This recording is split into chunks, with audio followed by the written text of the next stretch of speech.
All right, so now that I'm ready to, now that my clay has been wedged and I'm ready to roll slabs, you're gonna need a roller as well as 2 of these dowels. Now these dowels are going to help us make sure that our clay is the right thickness. So I'm gonna lay them down. My clay is somewhat in a rectangle, and now I'm gonna start rolling out my clay. So the reason I did a rectangle is because I know that my piece is longer and taller. And you can pick up your clay. Sometimes I find it helps just to flip it over. It makes it easier to roll out. And I'm gonna roll both directions so that I get a nice big slab of clay.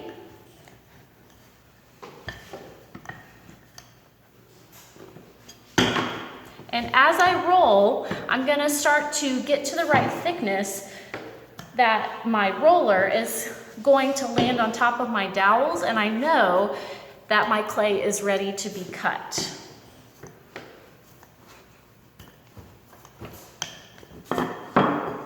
All right, so now I have my template right here. I'm gonna lay it down on my clay and take a needle tool just like this and go ahead and cut it out.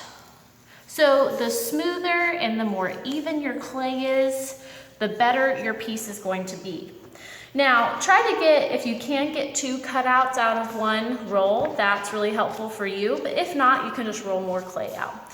So I have my clay cut out here. Notice I need to be really gentle with my clay, because if you pull it or stretch it, it's gonna distort your shape.